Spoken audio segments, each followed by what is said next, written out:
dal leen ak jàmm mbokku internetu info Actubuzz ñu wax ci lu soxal mbirum Ousmane Sonko ginnaaw bi nga xamante ni rek ñi di état bu Sénégal teg nañ ko loxo mu nekk ko fële ca kaso bu Sébikotane waaye nag ginnaaw bu amee ay jafe-jafe wér-gu-yaram moom kii di Ousmane Sonko loolee moo waral ñu yóbbu ko fi nga xamante ni mooy pavillon spécial fële ca hôpital principal bu Dakar mu am fa ay weer di toppatoo li nga xamante ni moom moo di wér-gu-yaramam kon lu mat weer moom Ousmane Sonko mu nga nekk dul woon prison waaye mu nga fële ci hôpital ngir rek ñu doon saytu li nga xamante ni moom moo di wàllu wér-gi-yaramam bu tukkee ci ginnaaw grève de la faim boo xamante ni moom kii di Ousmane Sonko amaloon na ko rek ngir di naqarlu anam bu ñaaw bi nga xamante ni kat moom lañ yaakaar ni lii di état du Sénégal ni lay doxale ak moom ba waral mu dal di koy teg loxo waaye itam buñ sukkandikoo ci moom ay kàddu moom kii di Ousmane Sonko ginnaaw grève de la faim boobee bi mu ko dakkalee ci ay nit ñoo xamante ni doon noon ko ñaan rek ngir mu dakkal loole xool ci ñi nga xamante ni dañoo yaakaar ci ginnaaw moom Ousmane Sonko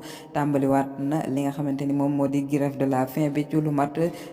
juróom ñetti fan ci tey jii ci altine bi waaye bu ñu sukkandikoo ci ki nga xamante ni moom moo di avocat bi koy layal wala bokk ci pôle d'avocat am di maître Ciré Clédor Ly muy xam ne ni daal moom Ousmane Sonko ñii di état bi dañoo fas yéene delluwaat ka fi nga xamante ni moom moo di kaso bu Sébikotane maanaam jële ko fi nga xamante ni mooy hôpital ba mu nekk di toppatoo wér-gu-yaramam te moom kii di Ousmane Sonko mu ngi amal li nga xamante ni moom moo di grève de la faim bi nga xamante ni tàmbaliwaat na ko lu mat juróom ñetti fan ci tey wér-gu-yaramam dal dinay sutante lool moom kii di Ousmane Sonko waaye maître Ciré Clédor Ly di xam ne daal ñii di état bi dañoo jël décision rek ngir delloo ko fi nga xamante ni moom moo di ca kaso ba jërë ngeen jëf be leen di abonné te activé cloche de notification bi ngir mën a am bépp xibaar buy bàyyi ko fii ci Info Actubuzz